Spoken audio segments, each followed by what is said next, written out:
அந்த வைகை வளவன் என்று கேட்கத் தொடங்கிவிட்டனர். என்னை பார்த்து நீ பேச்சுரிமை சேனல் நண்பர்கள் அனைவருக்கும் வணக்கம். கிராமத்தில் சொல்ற ஒரு பழமொழி ரொம்ப பரவலாக சொல்லுவாங்க. சில குறிப்பிட்ட ஜாதி நண்பர்கள் பொறுத்துள்ள வேண்டும். இதில் நாம் பயன்படுத்தி தான் ஆகணும். ஊருக்கு ஒரு காட்டுக்கு ஒரு வெள்ளாடு இருந்தால் போதும்டா. அதாவது காட்டுக்கு ஒரு வெள்ளாடு இருந்தால் போதும், காடு அழிஞ்சு போயிடும். அவ்வளவுதான். வெள்ளாட்டிற்கு பெயர் ஈட்டிங் மெஷின். எல்லாத்தையும் சாப்பிடும். ஒரே ஒரு வெள்ளாடு போதும், ஒட்டுமொத்த காட்டையும் அழித்து விடும். இங்கே யாரும் பைத்தியக்காரன் இல்லை. ஒரு 4-5 வருஷமா மழை ஒழுங்கா பெஞ்சுக்கிட்டு இருக்கு தமிழகத்தில். இது ஏண்டா இந்த மழை பெய்யுது, மறுபடி பாலைவனமாக வேண்டுமே, மக்கள் குடிநீருக்காக பல கிலோமீட்டர்கள் அலைந்தால் பார்க்கறதுக்கு நல்லா இருக்கு. எனக்கு ஓட்டு போடாதவன் குடிநீருக்கு அலையணும், பாலைவனம் ஆகணும்னு சொல்லி ரகசிய திட்டம் போட்டு சீமான் இப்படி பண்றாரோ என்னமோ தெரியல. எதை சொல்றேன்னா, இந்த ஆடு மாடுகள் மாநாடு, அதை பற்றித்தான் பேச இருக்கிறோம். ஏன்னா இவர் டவுன்ல கேள்வி கேட்கறதுக்கு யாரும் இல்லாம இவர் மைக்கில் இவர் மட்டுமே பேசுவார். பேசிட்டு போயிட்டாரு. திருப்பி நம்ம கேட்குற கேள்விகளுக்கு பதில் சொல்லணும்ல, அதுதான் இந்த காணொளி. இது வாய்ஸ் ஆஃப் தமிழ் வழங்கும் பேச்சுரிமை சேனல். சேனலை சப்ஸ்கிரைப் பண்ணுங்க, மறக்காம பெல் பட்டன் எழுது. இப்ப பார்க்கலாம். கிராமங்களில் பரவலாக இந்த ஆட்டுக்கிடை போடுவாங்க. யாதவ பெருமக்கள், கோணார்கள்னு சொல்றது. அவங்களுக்கு பூர்வீகம்லாம் ராம்நாடு பக்கம், பரமக்குடி பக்கம். ஆட்டில் கிடையமத்துவாங்க. கிடையமத்துறதோட அந்த பக்கம் ஆடு மாடு மேய்ச்சலுக்கு வருவாங்க. வரும்போதே கிராமங்கள் எச்சரிக்கை ஆகிடும். எச்சரிக்கையாகி காட்டுக்குள்ள அங்கே மேய்க்கக்கூடாது, இங்கே மேய்க்கக்கூடாதுன்னு சொல்லி பல கட்டுப்பாடுகள் விதிப்பாங்க. வெள்ளாடு, எங்கள் ஊர்ல எல்லாம் ஒருத்தன் வெள்ளாடு வச்சிருக்காங்க. வெள்ளாடு எப்படின்னா, கடைக்கு உரிக்கிறதுக்காக வெள்ளாடு வச்சிருந்தான். மரத்தை பூரா காலி பண்ணிட்டான். இன்னைக்கும் காலி பண்றான். ஒரு மரம் மட்டும் வராது. வேப்ப மரத்தை பார்க்க முடியாது. வெள்ளாட்டை நீங்க வெட்டிங்கன்னா தெரியுமா? இன்றைக்கு நிறைய வேப்ப மரங்கள் அழிஞ்சு போச்சு. எங்கே பார்த்தாலும் விளாங்கா மரம் இருக்கும், வேளா மரம், பல்வேறு மரங்கள். வாகை மரம் எங்கேயாவது பார்த்துருக்கீங்களா? இப்போ வாகை இலையை அப்படி சாப்பிடும் இந்த வெள்ளாடு. வாகை மரம் முளைச்சு வரையிலே வெட்டி போட்டுருவானுங்க. அது பெரிய மரமாகி அது நல்லா படர்ந்து வளர்ந்தா சின்ன கொஞ்சம் குலை வெட்டி போடலாம்லாம் இல்லை, அப்படியே மரத்தோடு வெட்டி போட்டுருவானுங்க. இப்படி ஆடு மாடுகள் மேய்வதற்கான பகுதி வனப்பகுதிகளுக்குள்ளே இருக்கிறது என்பது இருக்குதா? விட்டா வனம் அழிஞ்சு போயிரும்ல. பைத்தியக்காரனா தமிழ்நாடு அரசுங்கிறது? பைத்தியக்காரனா? கோர்ட்டுங்கிறது பைத்தியக்காரனா? பழைய காலத்தில் மாதிரி இல்லையா? இன்றைக்கு காடுகளை பற்றிய ஸ்டடி நிறைய வந்துருச்சு. மலை தாவரங்களை பற்றி மலைக்காடுகள், குறுங்காடுகள் வகைப்படுத்தியிருக்காங்க. ஒவ்வொரு டிஸ்ட்ரிக்ட்லையும் இந்த காடுகள் இருக்குது. இதனால் மழைப்பொழிவு இருக்குது, இதனால் மழைப்பொழிவு இல்லாமல் இருக்குது. இந்த மரங்கள் வளர்க்குறதுனால நம்மளாம் இப்போ யூக்கலிப்டஸை எதிர்த்து போராடிக்கிட்டு இருக்கோம். அதை பற்றி எதிர்த்து போராட வேண்டியதானே? போராடுவார். இந்த பேப்பர் மில்கள் பணம் கொடுத்துட்டா வாங்கிக்கிட்டு பேசாமல் எனக்குன்னு போயிடுவார். யூக்கலிப்டஸை எதிர்த்து போராடி கொண்டிருக்கிறோம். இங்கே வனங்களில் சில பெரும்பாலான பகுதிகளில் யூக்கலிப்டஸ் நட்டு இப்பொழுது கோர்ட்டுக்கு போய் கோர்ட்டு ஒவ்வொரு மாவட்டத்திலிருந்தும் யூக்கலிப்டஸை தூக்குங்கன்னு சொல்லி இதே கோர்ட்டு தான் ஆர்டர் போட்டிருக்கு. எந்த கோர்ட்டு நீங்கள் மேய்க்கக்கூடாதுன்னு சொல்லுதோ அதே கோர்ட்டு தான் ஆர்டர் போட்டிருக்கு, யூக்கலிப்டஸ் மரங்களை தூக்குங்க அப்படின்னு சொல்லி. ஏன்னா மழைப்பொழிவு இல்லாமல் போயிடும், மழை பெய்யாது, பாலைவனமாகிவிடும்.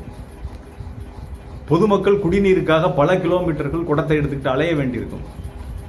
அதனால் தான் மழை தருகின்ற காடுகள் அழியக்கூடாதுன்னு சொல்லி இத்தகைய உத்தரவுகள், வனங்களை பாதுகாப்பதற்காக தான் இந்த உத்தரவுகள் போடுறாங்க. எதுக்கு முயல் வேட்டையாடக்கூடாது, மான் வேட்டையாடக்கூடாதுன்னு சொல்லி போட்டிருக்காங்க. அழிச்சிட்டானுங்க. முயலையெல்லாம் வேட்டையாடுறதுக்கு ஒரு பேட்டரி மிஷின் கொண்டு முயல் மாதிரியே கத்துற ஒரு இதை வச்சுக்கிட்டு ஒரு நைட்டுக்கு 50-60 முயல் அடிப்பாங்க. அப்படியே நம்ம ஆளுகளை விட்டா மேய்ஞ்சு விடுவாங்க. இதே கதை தான் வெள்ளாடு வளங்க நீங்க வளர்க்க வேணாம்னு சொல்லல, கையில பிடிச்சி வளங்க. நீங்கள் மரம் மட்டையில் இது பண்ணிக்கிட்டு உங்கள் வீட்டு மரம் மட்டையில் வெட்டி போடுங்க. அடுத்தவண்டு பிஞ்சையில் இருக்கிற வேப்ப மரத்தை வெட்டி போடுறது, வாகை மரத்தை தூரோட வெட்டி போடுறது, விளாங்கா மரத்தை வெட்டி போடுறது, வேளா மரத்தை அடுத்தவங்கிட்ட வெட்டி போட்டுறது எனக்குன்னு போயிடுறது. என்னென்ன அநியாயம் நடக்குது தெரியுமா இங்கே கிராமங்களில்? இதுக்கு சப்போர்ட் பண்ணிக்கிட்டு சப்பக்கட்டு கட்டிக்கிட்டு வந்துட்டார் இவர்.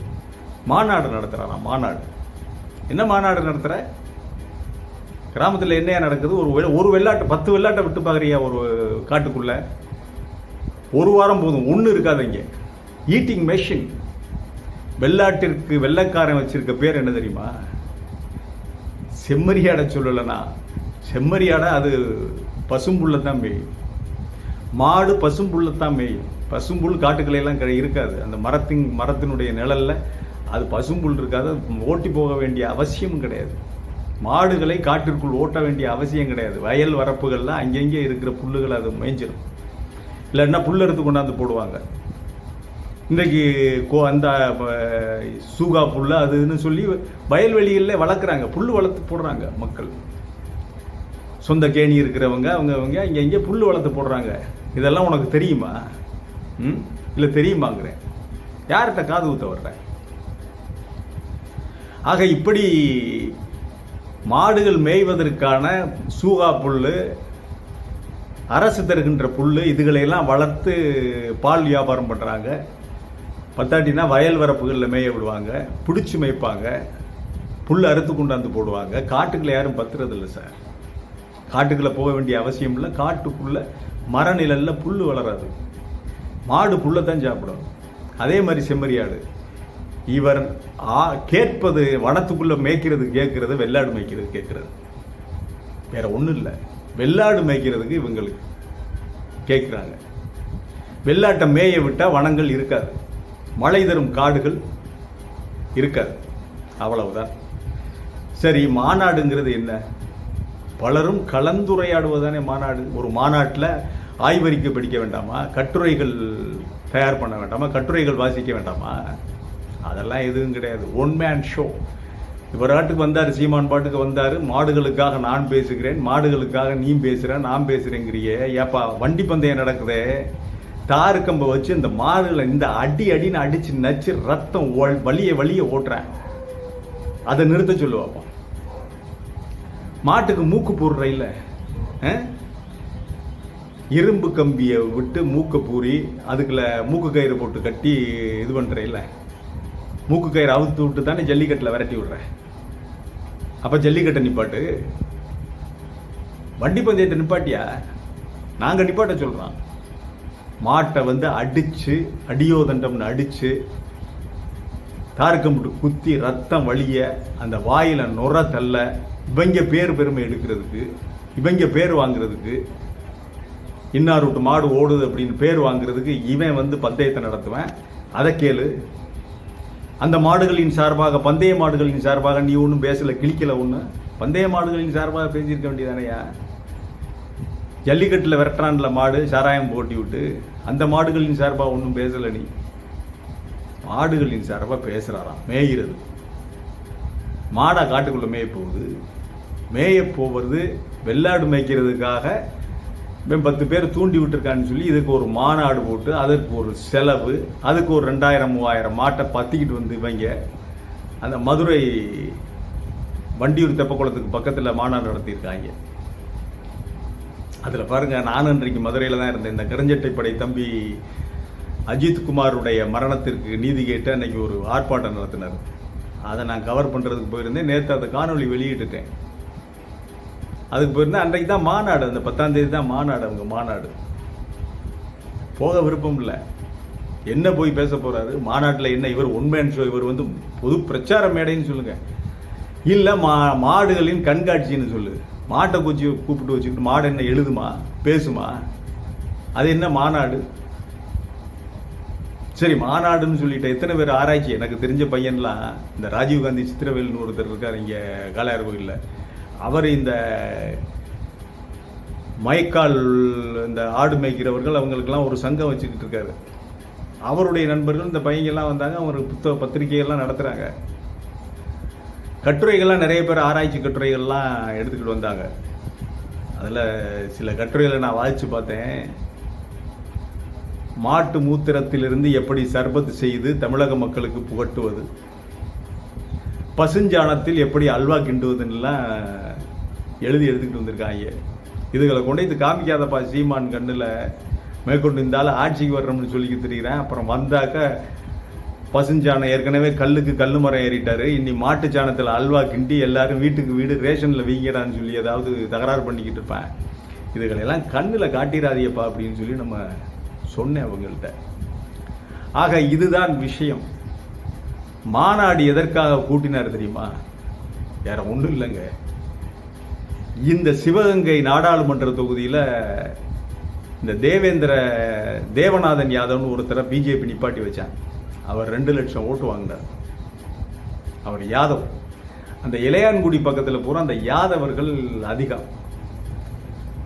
இவங்க எப்பவுமே அப்படியே அவங்க அந்த ஒரு இது நிற்கும் போது, அவங்க ஜாதியிலிருந்து நிற்கும் போது கம்ப்ளீட்டாக போட்டு போடுவாங்க அந்த இளையான்குடி பக்கத்தில். அதில் ஒரு 2 லட்சம் ஓட்டு போட்டு விட்டாங்க. 2 லட்சம் ஓட்டில் முழுக்க யாதவர்கள் ஓட்டுன்னு நம்ம சொல்ல முடியாது. பாரதிய ஜனதாவுக்கு கணிசமாக கொஞ்சம் ஓட்டு இருக்கு, அவங்களும் போட்டிருப்பாங்க. அது போக இந்த தொகுதியில் அதிகப்படியான வாக்கு சதவிகிதம் எவ்வளவு போலாயிருக்கு, மெஷினில் என்னென்ன தில்லுமுள்ளு பண்ணாங்கிறதெல்லாம் நம்ம பார்க்கல. ஆக தில்லுமுள்ளு பண்ணியெல்லாம் இவங்க பண்ணியிருக்கலாம். நிறைய வாக்குகளை இப்போ தான் வெளிவருது, மகாராஷ்டிரா சட்டமன்ற தேர்தலிருந்து தெரியுது. ஆக நிறைய வாக்குகளை, வாக்காளர் எண்ணிக்கையை விட அதிக வாக்குகளை பிஜேபி அந்த ஓட்டிங் மிஷினில் பண்ணியிருக்கலாம் அந்த தேவநாதன் யாதவுக்கு. அதில் வர 2 லட்சம் ஓட்டு அதிகமாக வாங்கிட்டார். 2வது இடம் அதிமுக 2,40,000 ஓட்டு. 3வது இடம் தேவநாதன் யாதவ் பாரதிய ஜனதா கட்சி. 4வது இடத்துக்கு போயிட்டாரு இவர் சீமான். 1,48,000 60,000 வாக்குகள் நினைக்கிறேன். பரவாயில்ல, பெரிய வாக்கு சதவீதம் தான் சீமான் வாங்கியது. இப்பொழுது இந்த இளையான்குடி தொகுதி இந்த பகுதிகளை குறிவைத்து இந்த யாதவர் வாக்குகளை கொத்தாக வாங்கிவிடலாம் என்று அவர் ஐடியா பண்ணியிருக்கார். அவர் கூட்டி கணச்சு பார்க்குறாரு. இந்த வாக்குகளை, யாதவர் வாக்குகளை வாங்குவதற்காகத்தான் இந்த செப்பிடு வித்தை தகிடுதத்த வேலைகளையும் போட்டு ஆடு மாடுகளுக்கு மாநாடு நடத்தியிருக்காரு. இன்னி கோழி குருவிகளுக்கு மாநாடு நடத்துங்க, பன்றிகளுக்கு மாநாடு நடத்துவார், கழுதைகளுக்கு மாநாடு நடத்து, அப்படியே போயிரு. அரசியல் உருப்படாமல் போக போற. விஜய் வந்ததுக்கு பிறகு இந்த ஆளுடைய மனநிலை சரியில்லையா? அதுக்கு முன்னாடி கொஞ்சம் நல்லா பேசிக்கிட்டு இருந்தார். விஜய் என்றைக்கு அரசியல்ல வந்தாரோ என்ன செய்யறதுன்னு தெரியாம எக்கு தப்பா சொல்றவனுக்கெல்லாம் எவன் என்ன யோசனை சொன்னாலும் உடனே அதுக்கு கேட்கிறார். யார் என்ன யோசனை செய்தாலும் சொன்னாலும் அதற்கு செவிமடுத்து அவர்கள் போற பாதையிலே போவதற்கு தலைமை என்ற ஒன்று அவர் தேவையில்லை. ஒரு தலைவர் என்பவர், அரசியல் தலைவர் என்பவர் நாளையும் நல்லது கெட்டது எல்லாத்தையும் அலசி ஆராய்ந்து பார்த்து எது சரியாக வரும் என்று எடை போட்டு பார்த்து எண்ணி துணிய கர்மம் துணிந்தபின் எண்ணுவோம் என்பது இழுக்கு. எண்ணி துணியணும்.